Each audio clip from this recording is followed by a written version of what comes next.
días. Mi grupo está conformado por Alejo Segundo Gutiérrez Zapuana y mi persona, que es María Enríquez Larrada. Somos estudiantes de Ciencias Sociales. Para mí ha sido un agrado hacer este trabajo en grupo con Alejo Gutiérrez. Ha sido muy fructífero el trabajo. Ojalá que esta no sea la primera vez, sino haya muchas por trabajar en grupo. Damos inicio con el tema la exclusión, memoria, lucha política y el estudio latinoamericano, etc.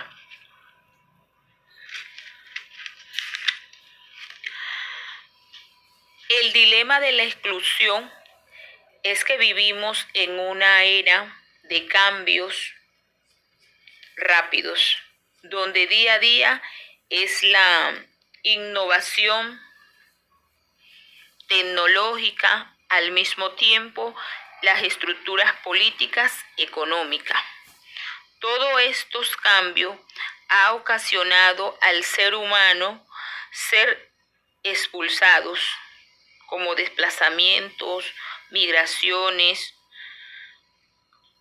por estas situaciones de violencias políticas, situaciones económicas. Todo esto conlleva al ser humano a la privación de sus derechos, de un lugar en el mundo, a un espacio político. Pero se dice que en 1948 fue reconocido el principio de la igualdad entre los seres humanos, igualdad de la dignidad e igualdad de oportunidades, como también el reconocimiento a las diferentes etnias culturales, como sus estilos de vida, como tenemos muchos pueblos indígenas. Hay veces no compartimos sus leyes, sus culturas, sus principios, pero siempre debemos de respetar a estas diferentes etnias, con el respeto siempre por delante.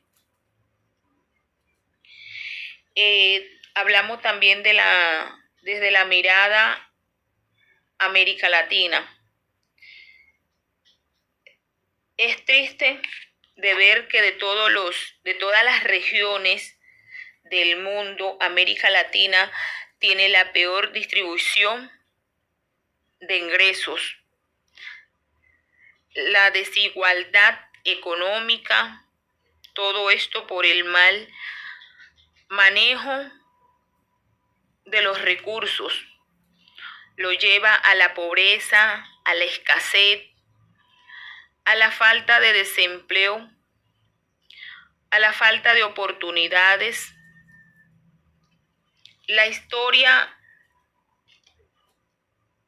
de la humanidad es la sucesión de la realización sociales, política entre sociedades y culturas. Hay guerra y la lucha por denominar a otros. Por eso es urgente comprender las relaciones con el otro. Por lo tanto, los procesos de la globalización en curso crea oportunidades para el contacto cultural y la creatividad. También hablarles un poco de la resistencia. Se fue convirtiendo en una acción política como las situaciones de autoritarias, la lógica de la denominación era mostrar transparencia.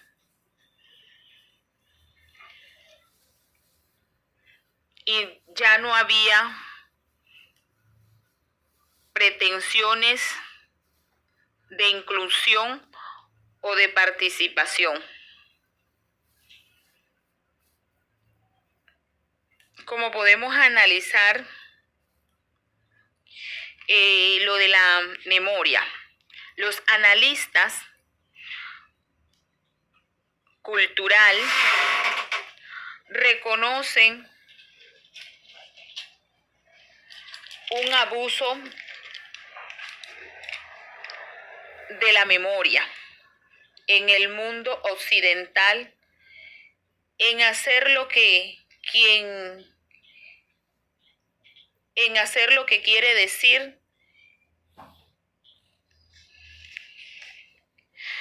que la memoria tiene un papel altamente significativo como el mecanismo cultural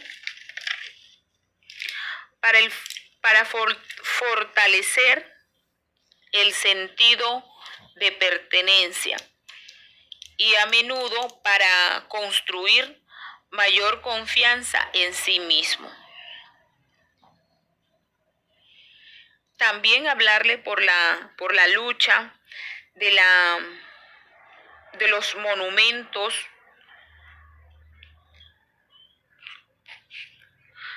los recordatorios,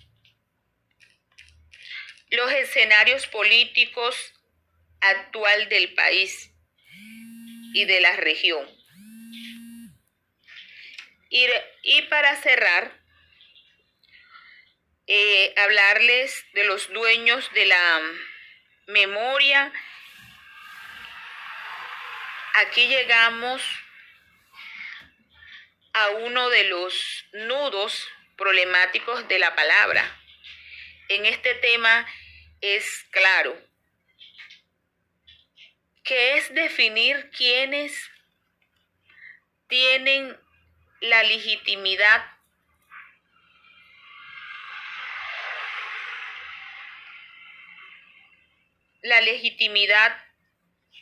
para narrar y hablar. Hay un dilema o contradicción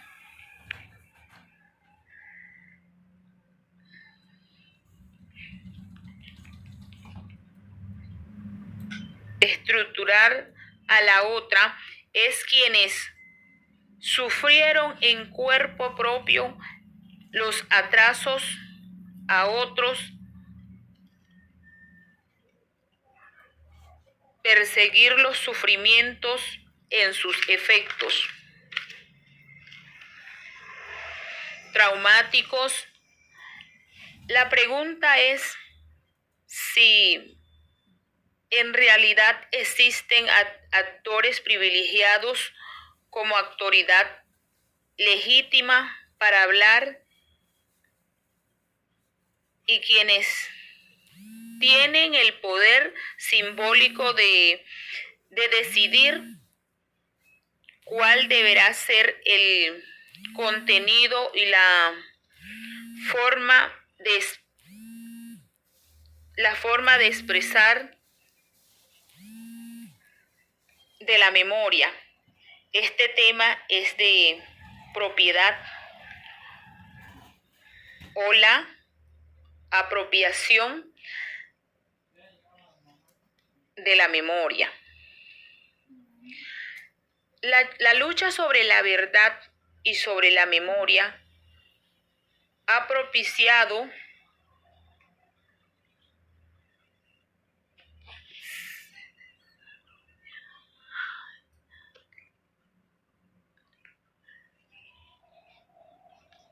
se ha desarrollado en la arena societal más que en el escenario propiamente político. Y esto predomina del silencio y una ausencia de espacio social, de círculos,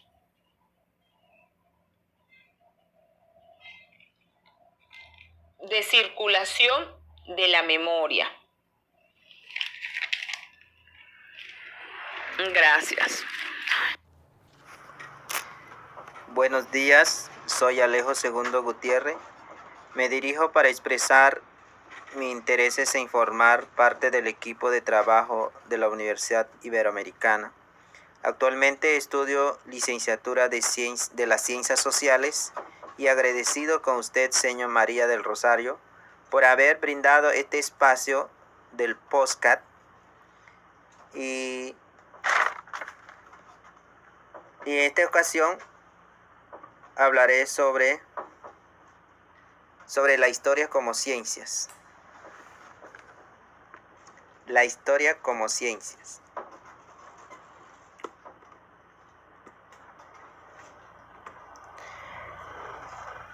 La historia se puede identificar con el pensamiento sobre la historia y con la ciencia de la historia. Esto indica que hay que distinguir esos dos elementos sin separarlos, ya que sería una invención el conocimiento histórico sin hechos. Más aún, una agrupación sin sentido, unos hechos sin conocimiento. Pero aunque la inseparabilidad no suprime la distinción, la filosofía de la historia ha actuado en dos direcciones, la formal y la material. Estas últimas se ha ocupado de abarcar y ordenar los sucesos históricos, y la primera se ha encargado de investigar la formación del concepto de la historia y la posibilidad del conocimiento histórico. La historia es, pues, el conocimiento del pasado humano y de la naturaleza en tanto el hombre, pues el punto común de la investigación entre la ciencia de la naturaleza y del espíritu se encuentra en el hombre. La historia involucra tanto la ocurrencia de hechos como un proceso histórico objetivo, como el pensamiento sobre esos hechos que se hace posible mediante la conciencia de las ciencias, conciencia crítica del historiador.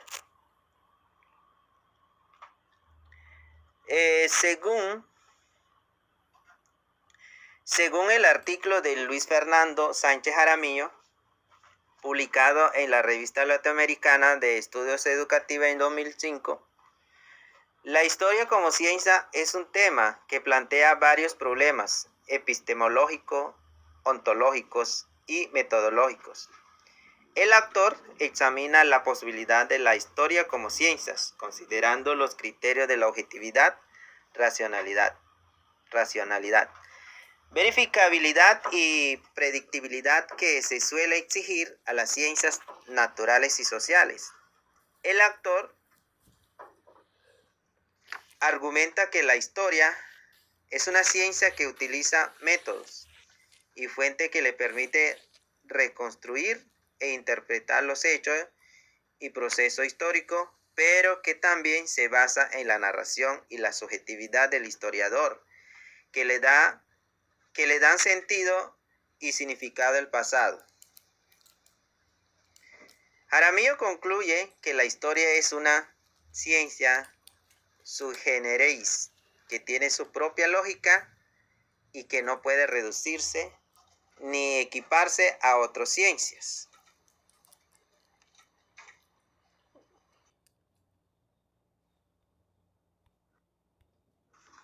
Bueno, ¿para qué la historia?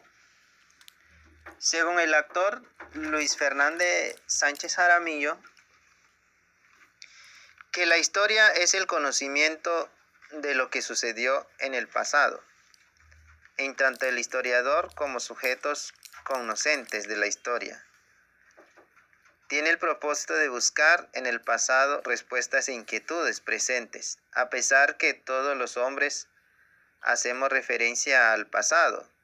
Eso no basta para delimitar las actividades del historiador de la de los otros, porque el interiorizar un acontecimiento remoto solo se capta el hecho histórico, pero analizarlo y clasificarlo es hacer objeto de estudio científico.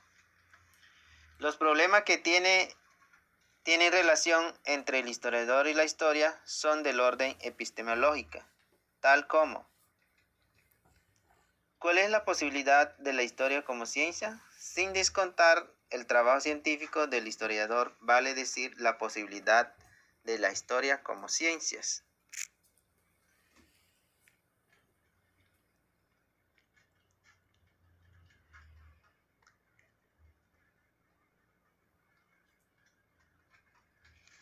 Uribe plantea 4 problemas, retos que tenía Colombia al producirse la independencia nacional en 1820,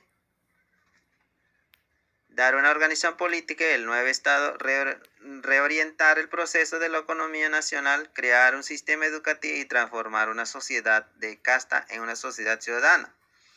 A partir de estos 4 ejes, el autor hace una visión sintética de los cambios y las continuidades que se han dado en la historia colombiana y reflexiona sobre lo que queda pendiente para lograr una sociedad más justa y democrática. Jaramillo Uribe es considerado el padre de las nuevas historias en Colombia, pues introdujo una perspectiva social y cultura que rompió con el relato tradicional. La historia política y militar, su obra ha sido influyente para varias generaciones de historiadores y para el público en general, pues contribuye a la comprensión de nuestra sociedad desde una mirada detenida al pasado.